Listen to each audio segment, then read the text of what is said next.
Hello. Please disregard my makeup. It was Devil and Angel Day at work, and we were required to look like either of them.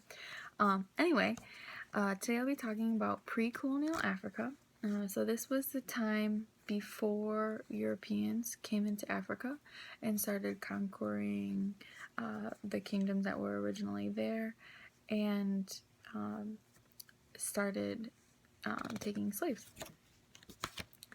So before talking about each of the kingdoms that we have in Africa, it's really important to know that Africa is where humans originated from.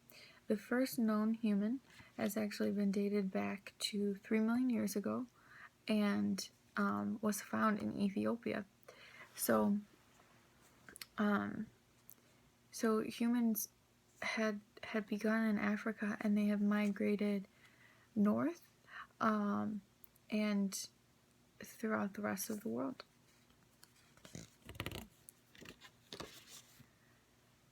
So in Africa, there were mainly two types of communities. The hunting and gathering communities, which had more of a village style of government.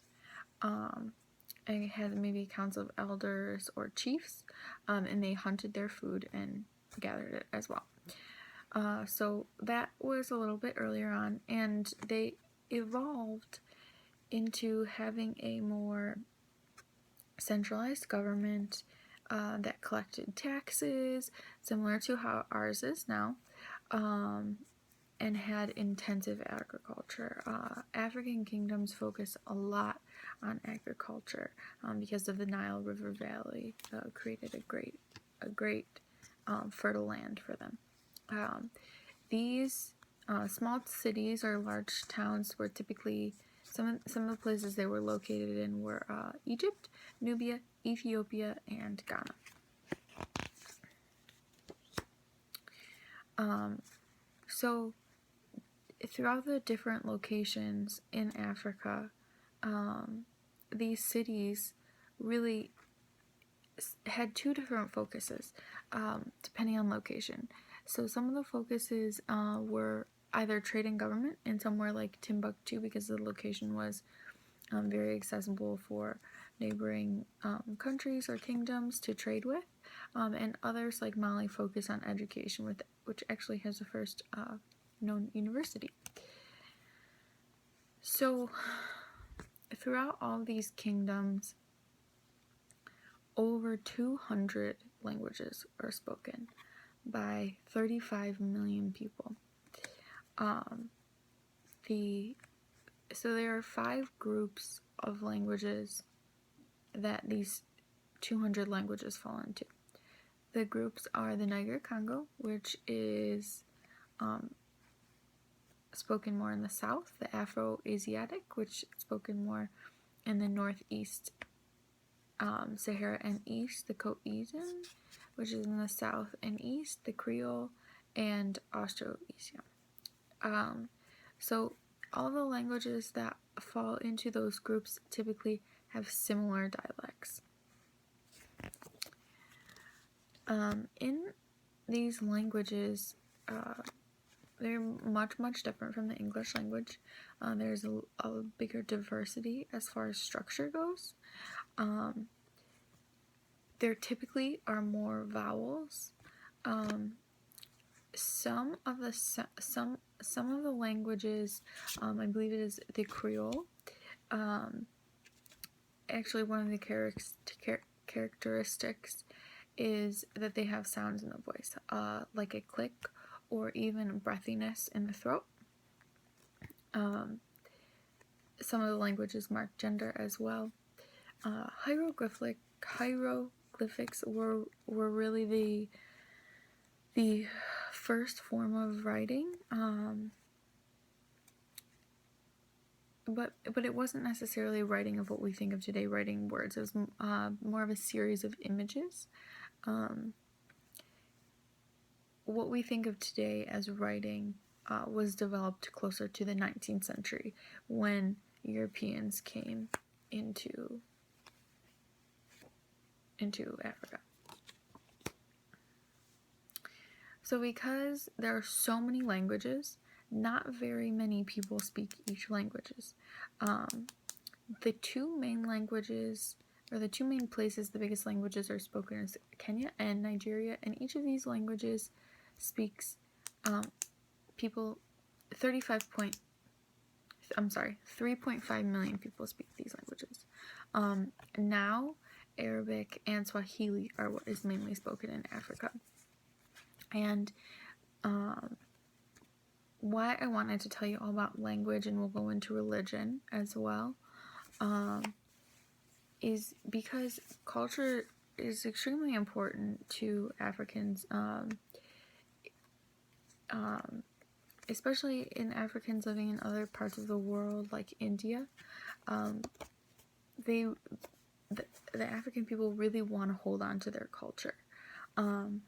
So in African nations now, they actually want to add these languages to their educational system, in addition to what languages they're learning today. The two main religions that are spoken, main religions that were practiced in Africa are Christianity and Islam. And these were practiced before the slave trade as well. Christianity was practiced before Islam. It came in through the northeast and was brought in between the 1st and 3rd century, and then moved kind of a little bit more south into Nubia between the 2nd and 4th. The next big wave that really brought Christianity to be even more prominent in Africa was with the Europeans during the 15th century when they started to invade. So Islam came a little bit later than Christianity. Islam came about the 7th century, and is more dominant in North Africa, but then did travel south into sub-Saharan Africa. And when it was traveling south, I think what's important to keep in mind is that it was traveling through trade. It was not traveling through conquest. It was not forced upon anyone. So now that there's a little bit of background on culture in Africa, we can dig deeper into the individual kingdoms, like Egypt, Nubia, Somali, Kush, and a couple other kingdoms are the Nook, Mali, Yoruba, Luba, Zimbabwe, and Zulu. So we'll go over Egypt first. Egypt actually is the oldest kingdom in Africa, and it began in 3000 BC, so before Christ. Egypt is located right on the Nile River Valley. Egypt is the largest kingdom. It was from the north coast of Africa to Nubia in the south coast. Because it's located right on the Nile River Valley, Nubia had extremely fertile land. Their farmers came up with fantastic irrigation methods to keep their crops hydrated through drought and flood. Because of this, they had a great surplus in crops, which led them to be their pharaohs and government to be very wealthy. So they were able to pay for great trade and wars. And like I said, Egypt was a very, very large area. So it was the first government to actually rule a nation of millions of people. The pharaoh was the ruler in Egypt, and the pharaoh ruled both religion and politics. Unlike in English society, where you have your president or king, and someone like the Pope. You have a separation of church and state. Here, it's all comes together. So the pharaoh rules both over religion and politics. The pharaoh, the people believed that the pharaoh had a direct contact to the deities and gods. And in Egypt, they worshipped many, many gods and goddesses.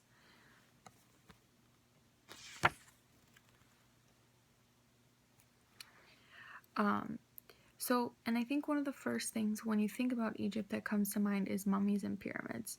And although those are really cool, but the people at this time had a deep religious connection to the pyramids and mummies. The reason why they had those is because they believed that their afterlife was connected to preserving their physical body. So they created mummies. That is not so much the belief anymore. Now people believe that once one part of you dies, your spirit still lives on. Art is also a huge part in African kingdoms. It's used a lot in architecture, a lot in representational ways. You'll find the same images or drawings many different ways throughout the kingdoms.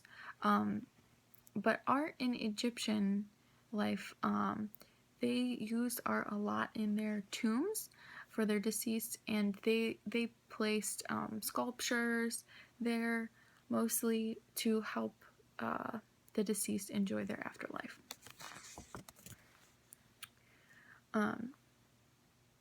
So in Egypt, there were 7 different periods of time. There was the Archaic period, the Old Kingdom, the Intermediate period, the Middle Kingdom, the Second Intermediate, the New Kingdom, and then the decline of the Egyptians. And the decline began in 1082 BC.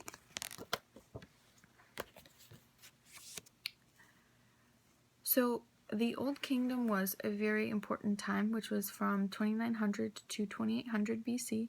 There were a lot of developments in this time, and I would say this is when Egyptian was really solidified, and had a very successful government, very successful political system. They had a fantastic trade with other kingdoms like Nubia, which was just south of them, and their pyramids were built during this time. After the Old Kingdom, they did have some changes in leadership. And then during the Second Intermediate period, they were invaded by the Hyksos. And the Hyksos were of Asian descent. And this was another really significant time for the Egyptians because although you could look at the invasion as a very negative thing, that's where they actually learned about more war methods. So they used the Hyksos techniques against them, to get rid of them and get them out of their country. So they did not lose their country or kingdom until to the Hyksos, but their decline was in 1085. And that was just to other kingdoms. They had lost control. The pharaoh no longer had control. Okay, so the Kush are next. They're actually one of the kingdoms that Egypt was taken over by. But before that happened, the Egyptians actually did control the Kush in the early 11th century. So when the Hyksos invaded Egyptians, this was when the Kush became free from the Egyptians and were independent, and they had a king that ruled within them. They were no longer ruled by the pharaoh. So when the Egyptians started to have their decline period, the Kush king started to lead Egypt over the pharaoh. The next kingdom that I would like to talk about is Nubia. Nubia came to power during the 10th century, and they're in the northeast part of Africa. They are just under Egypt, just south, and they are the second earliest kingdom after Egypt. Again, located on the Nile River Valley, just south of Egypt.